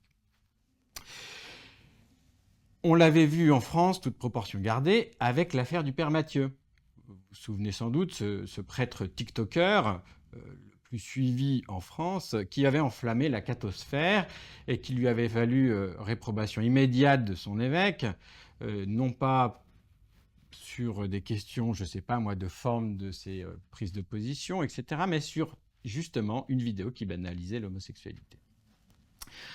Ensuite, deuxième leçon qu'on peut tirer de la réception de Fiducia Supplicans, c'est que la distinction posée par le catéchisme de l'Église catholique entre acte intrinsèquement désordonné, tendance objectivement désordonnée, je reprends les termes, hein, et personne à accueillir, ne fonctionne pas. Elle est irréaliste, inopérante. Dans les débats ouverts sur la publication de Fiducia Supplicans, elle se présente le plus souvent comme un cache-sexe à une homophobie structurelle et qui, à un moment donné, du fait de la publication du texte, est ressortie de manière explicite. Cette inopérabilité de ces distinctions s'était déjà manifestée en 2005, quand Doctrine de la foi avait publié un texte, d'ailleurs rédigé largement par Tony Anatrella, sur l'interdiction d'ordonner les candidats ayant des tendances homosexuelles profondes et ou défendant la prétendue culture homosexuelle à l'ordination. Ce texte montrait déjà qu'il y avait une forme d'hypocrisie. Pourquoi un candidat qui se reconnaîtrait homosexuel mais qui serait apte à la continence ne pourrait pas être ordonné ? Inversement, à contrario, en matière d'homosexualité, nombre de prêtres se révèlent pratiquants. J'utilise aussi un terme indigène, c'est-à-dire pratiquant non pas la foi, mais le culte, mais l'homosexualité active, mais non croyants, c'est-à-dire ne manifestant pas un désir d'être reconnu comme tel. Et eux, ça ne pose aucun problème et aucun débat dans l'Église. Donc on voit bien, encore une fois, l'incapacité de ces distinctions à dire le réel d'abord, et à l'orienter. Alors, c'est là où j'en viens à mon point, c'est-à-dire que mes recherches dont Paul a parlé en termes de bibliographie ont montré, comme d'autres d'ailleurs, que le clergé catholique s'est historiquement constitué en placard pour des croyants homosexuels, conscients ou pas de l'être. Mieux, depuis que la prêtrise n'offre plus un accès à une certaine notabilité dans la société, dans les sociétés occidentales en tout cas, et que son bassin de recrutement s'est rétracté sur une bourgeoisie conservatrice, ce mécanisme social est devenu central dans la fabrique des vocations.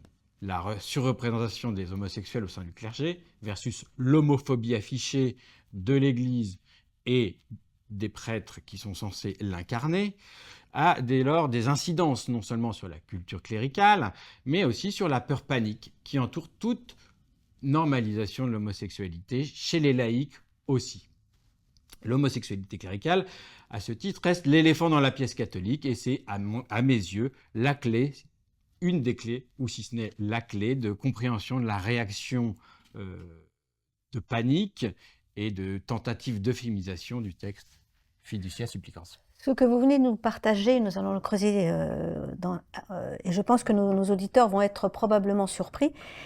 En tout cas, sont surpris de vous entendre, probablement. Maintenant, la question que je vais vous poser, parce qu'il y a la notion de couple et de famille dans notre matinée, lors de la préparation de notre rencontre, nous avons mis en exergue l'importance des enfants dans ce texte. Et, enfin, ce texte, je parle évidemment de Fiducia Supplicans. Et comme il s'agit d'une des clés de compréhension de la normalisation des couples irréguliers, pouvez-vous nous en dire davantage ? Alors, plus que l'importance, moi, ce qui m'a marqué, c'est son absence de prise en compte des enfants.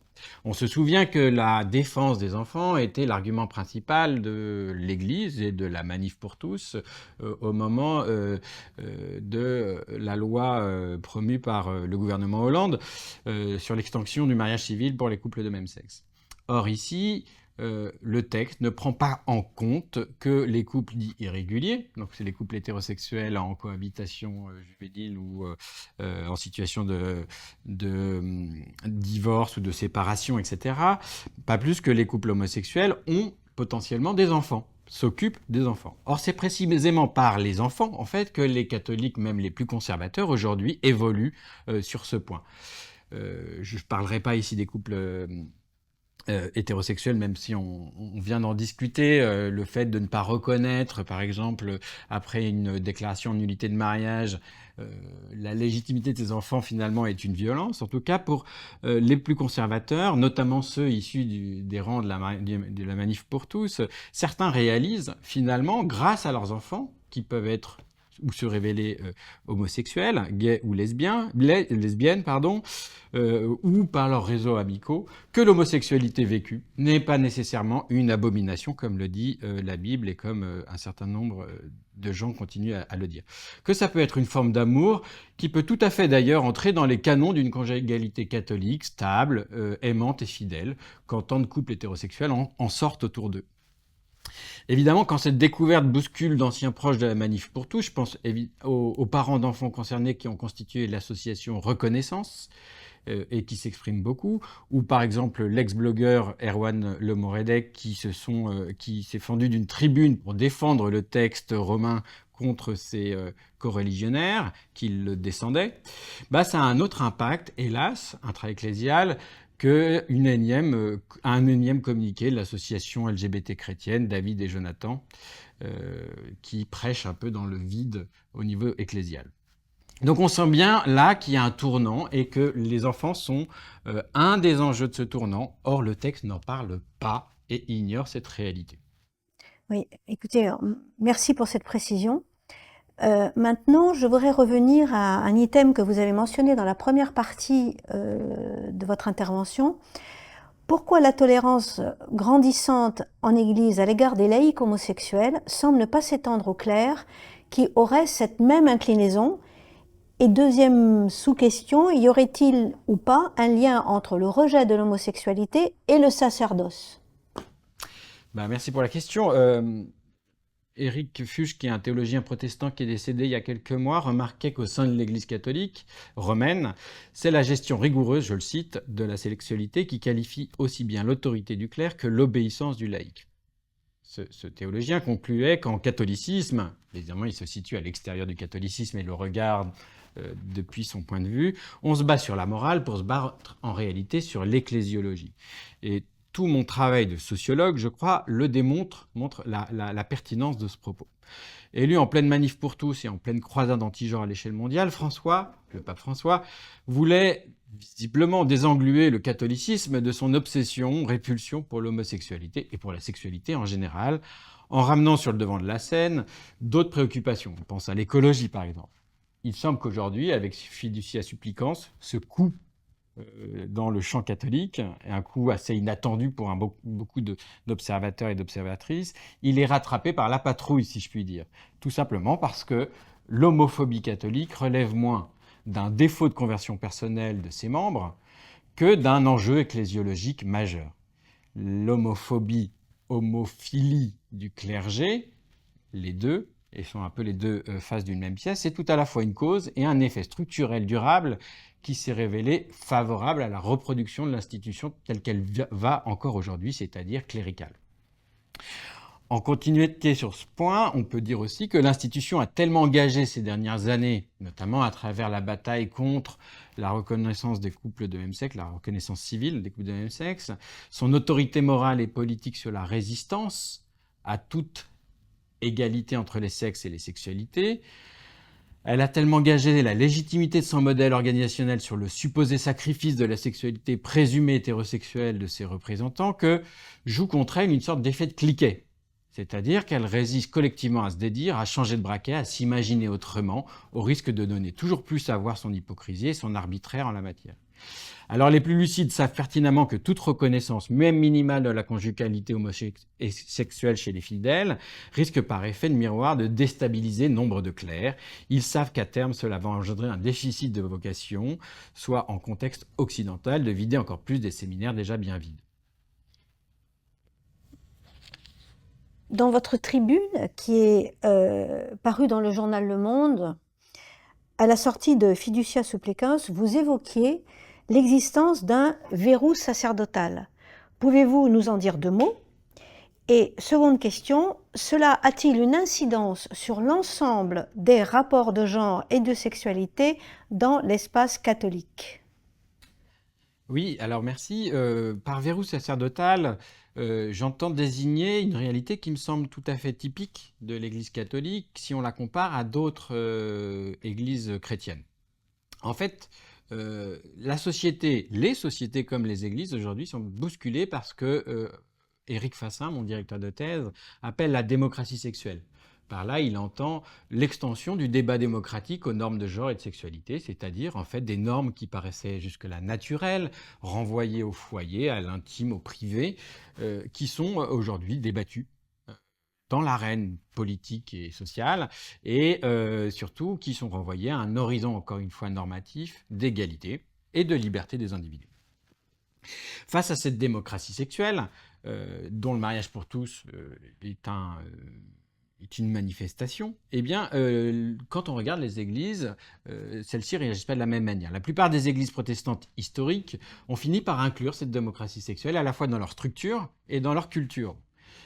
Elles y ont même vu, pour certaines, et elles le disent en tant que telles, un approfondissement de la logique évangélique, etc. etc. L'Église catholique, quant à elle, elle peut pas, elle n'y arrive pas, malgré un certain nombre de gens au son sein qui le voudraient. Elle oscille toujours entre une réaffirmation de la supériorité de la norme ecclésiale par rapport à la loi et au choix individuel, et à un arrangement pastoral à la marge. Nos deux intervenants précédents l'ont manifesté. Alors, cette différence de réaction, à mes yeux, s'explique notamment par la présence de ce que j'appelle le verrou sacerdotal. Par là, j'entends 5 éléments que cette Église lie de manière indéfectible et de manière systémique, et qui sont devenus sa signature en matière de genre et de sexualité. D'abord, le premier élément, c'est la prêtrise, comprise comme une sacralisation de l'individu masculin qui l'incarne. La mise à part. Deuxièmement, cette sacralisation, elle est rendue patente par le sacrifice de la sexualité, supposément, encore une fois, hétérosexuelle, de l'individu qui l'incarne. Troisièmement, cette sacralisation, elle instaure une différence essentielle, je cite Vatican II, entre lui, l'homme qui l'incarne, le prêtre, et les laïcs. Non pas de degré, mais essentiel, dit le texte. Enfin, troisième élément, c'est l'exclusion des femmes de cette position de pouvoir qui est déniée comme position de pouvoir puisqu'elle est mise en avant comme position de service.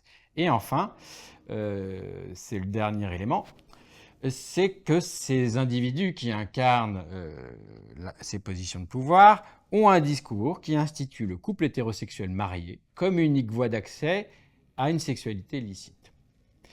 Alors ce verrou aujourd'hui, il est érigé, et à certains égards avec raison, par un certain nombre de catholiques en quasi-dogme, en totem d'identité, faisant fi, par ailleurs, de toute hiérarchie des vérités de la foi, mais à certains égards avec raison, parce qu'ils sentent bien, ces gens, que si on touche à un de ces éléments, finalement, c'est tous les éléments qui vont être modifiés. Et ils agitent, face à toute velléité de changement, le chiffon rouge de la soi-disant protestantisation de l'Église.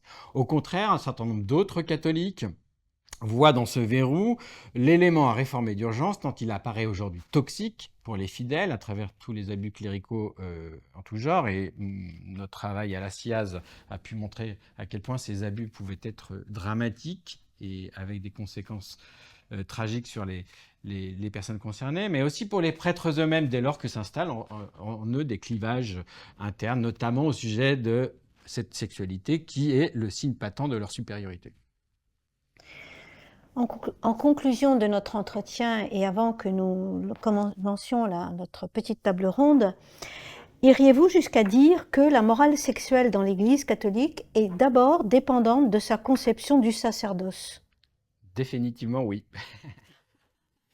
En fait, c'est ce que je cherche à dire avec cette notion de verrou sacerdotal, pardon. C'est le lien indéfectible entre tous ces éléments que les opposants à Fiducia Supplicans ont bien compris, d'où leur lutte contre, pour euphémiser ce texte qui ouvre une brèche dans l'édifice malgré toute la prudence apportée.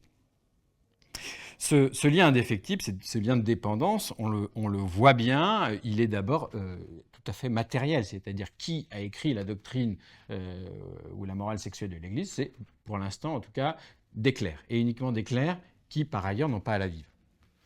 Deuxièmement, il est totalement organique, au sens où, encore une fois, il y a ce lien. Et je pense que les opposants au texte de Fiducia Supplicans le savent. Ils savent qu'il y a un risque non négligeable, non seulement d'un schisme, mais surtout d'un déverrouillage en cascade à partir de Fiducia Supplicans sur la place des femmes, sur la définition du sacerdoce, sur la morale sexuelle, etc. etc. Et dès lors, on comprend mieux pourquoi dans la bataille mondiale qui s'est engagée pour neutraliser le contenu de Fiducia Supplicans, et on sait que dans l'histoire de l'Église, c'est comme ça que ça se passe. S'il y a un texte qui dérange, on ne va pas l'abroger officiellement, mais on va le neutraliser en réduisant la portée de sa signification et finalement en le faisant disparaître avec le temps. Dans la bataille mondiale qui s'est engagée, toute la hargne engagée, tous les coups bas apparaissent permis, comme l'exhumation d'un livre soi-disant pornographique de son auteur, hein, le préfet du dicaster pour la doctrine de la foi. Bref, on voit bien comment ce petit texte, avec toute la prudence qu'il a, avec les risques d'effets contre-productifs sur les pratiques pastorales à la marge dont on a parlé jusque-là, vient générer une panique morale, et cette panique morale, à mes yeux, je ne suis pas psychanalyste, mais est un symptôme justement de ce blocage autour du verrou sacerdotal. Et encore une fois, par ce verrou, j'entends plus que la conception de la prêtrise comme sacerdoce, mais quelque chose qui est lié à cette conception-là. Merci beaucoup Jocelyn pour ce moment où vous avez éclairé des zones un petit peu obscures, quand on est, je dirais, pas forcément au fait des débats internes. Alors maintenant, nos amis vont s'installer à mes côtés pour cette fameuse petite table ronde. Et j'en profite pour vous indiquer que si vous souhaitez que nous traitions d'une thématique qui vous tient à cœur, si vous souhaitez un autre rendez-vous sur la thématique des familles et des couples, n'hésitez pas à nous le dire via l'adresse contact indiquée sur le site. Voilà, donc nos amis sont là. Et je vais peut-être lancer les choses en demandant à chacun au fond, lancer une petite question ou interpeller ses autres, je dirais, collègues et amis par une question qui lui serait venue en les écoutant. Qui a envie de commencer? Oui, ma première réflexion, c'est pour Jocelyn. J'ai été frappé par... Voilà.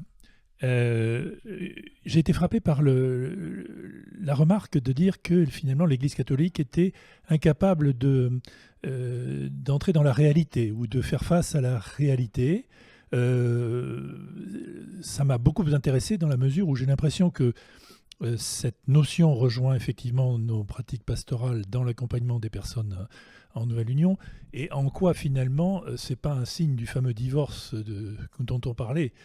Si l'Église est incapable de rejoindre la réalité, à quoi sert-elle, puisque sa mission c'est de donner l'Évangile, donc est-elle capable d'amener l'Évangile dans la réalité de notre monde? Alors, je ne sais pas si c'est à moi de répondre sur la question de la capacité de l'Église à amener l'Évangile dans notre monde. Ce que je constate, c'est que parmi les acteurs qui s'inscrivent dans l'Église catholique, certains pensent qu'amener l'Évangile dans la réalité... On entend ? Oui, ne t'inquiète pas. Dans la réalité de notre monde, ça doit passer par une manifestation d'une certaine visibilité, d'une certaine intégralité du message en bloc et d'une affirmation de sa vérité.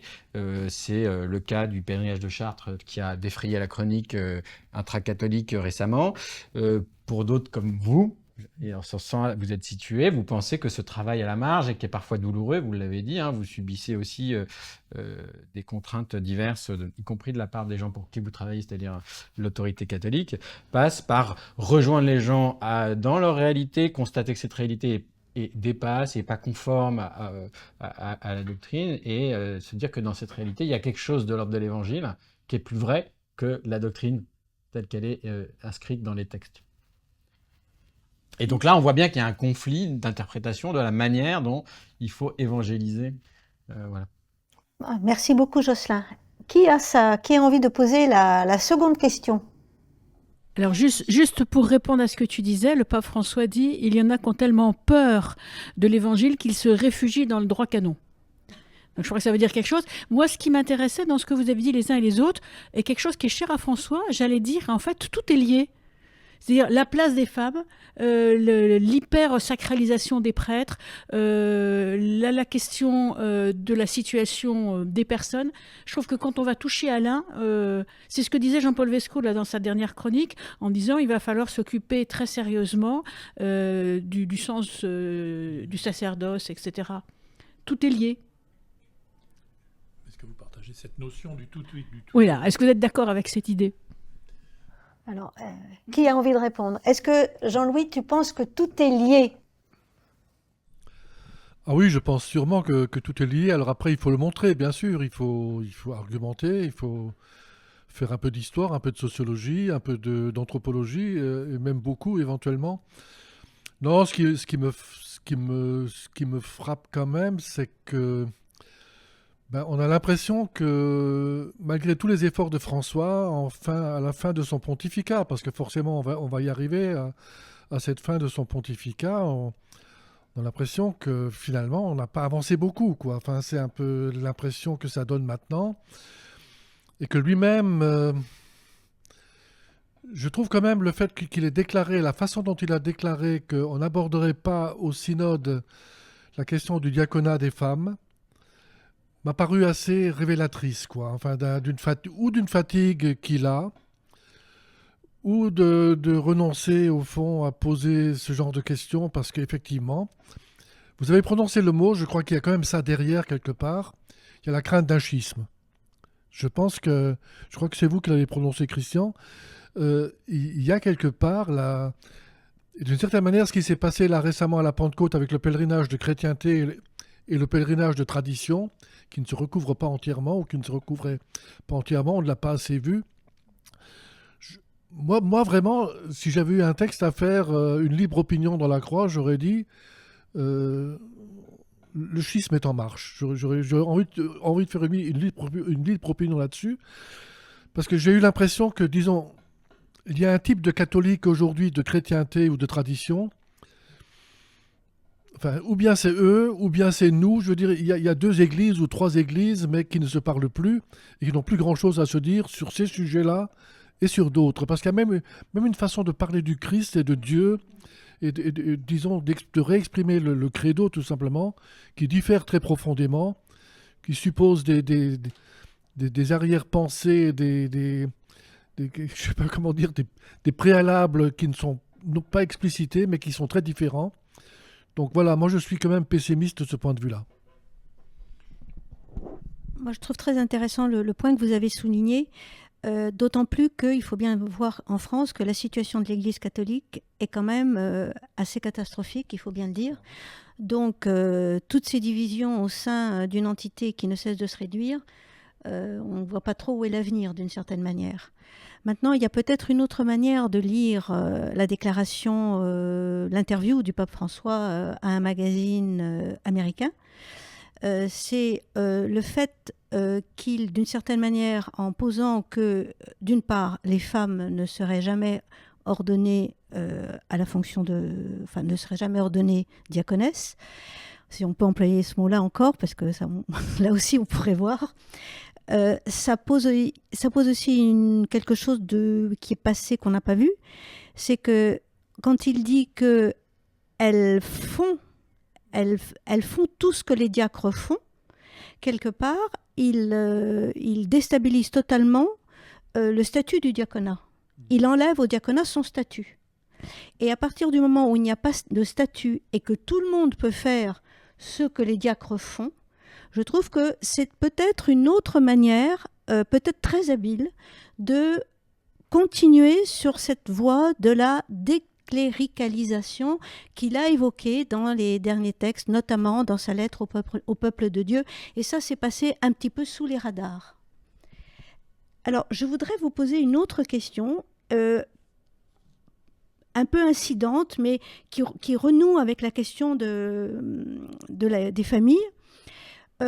Lorsque l'interview de Céline était diffusée, nous avons un peu échangé entre nous et nous avons abordé rapidement la question des nullités des mariages et de l'impact que ça avait. Et j'imagine que parmi vous qui écoutez, vous avez sûrement entendu parler de ces histoires de nullité, et peut-être que nos amis Christian et Nathalie ont quelque chose à dire là-dessus. Je passe la main aux spécialistes. Non, ce qu'on peut dire pour la question de nullité de mariage, effectivement, c'est une démarche actuelle qui se développe et que l'institution pousse pour régulariser les situations existantes. Donc, c'est une façon d'aborder... je parlais tout à l'heure du réel, et donc, faute de pouvoir aborder le réel à travers les personnes, on essaie d'aborder les choses en gérant un concept. Et le concept, c'est le mariage indissoluble. Donc, quand il y a eu une rupture, eh bien, l'essentiel, c'est de démontrer que ce n'était pas un mariage. Et la reconnaissance de nullité, finalement, ça revient à dire qu'une tranche de vie matrimoniale, quelquefois qui a pu durer 15 ans, 20 ans, avec 3, 4 enfants, eh bien, il y a eu rupture. Et donc, on va simplement dire que finalement, ce n'était pas un mariage. On va trouver une raison et ce n'était pas un mariage. Alors, ça pose une question, parce que logiquement, il faudrait se poser la question, alors qu'est-ce que c'était si ce n'était pas un mariage ? Et là, on ne répond pas à cette question-là. Donc, ça pose question. Une autre question qui avait été soulevée, c'était la question des enfants, et de telle sorte qu'effectivement, un grand nombre de personnes que nous accompagnons dans notre pastorale ne vont pas, ne souhaitent pas entamer cette procédure de reconnaissance de nullité à cause des enfants. Alors certes, ce n'est qu'une démarche juridique, et justement, elles ne veulent pas entrer dans cette démarche parce qu'elles ne veulent pas que les enfants puissent être touchés, voire même traumatisés, en devenant les fruits d'une erreur. Si je peux rebondir, je trouve que là encore, moi j'ai un micro. Oui. Là encore, on voit la clé, les enfants apparaissent comme une clé d'évaluation, je crois, de la toxicité, je vais reprendre ce terme-là, de la doctrine catholique sur le mariage, sur la question homosexuelle, etc. Parce que c'est là où on voit l'exercice de cette violence institutionnelle qui ne se reconnaît pas comme telle quand elle fait du mal aux enfants, c'est-à-dire quand elle dit à des enfants, mais en fait, tes deux mamans ne sont pas des mamans, elles sont un duo, elles sont éventuellement un couple, mais elles ne sont certainement pas en situation d'une relation d'union amoureuse et affective et de vie. C'est la même chose avec ces histoires de nullité. Pour sauver effectivement le concept de mariage tel qu'il est inscrit, on néglige tout ce qui déborde et donc on préfère annuler. Ça n'existe pas. Or, la nomination des choses est importante. C'est pas aux catholiques qu'il faut dire ça. Et nommer les choses, c'est les faire exister ou les faire disparaître, et c'est créer de la violence par ce biais-là. Alors, ce qui est... bon,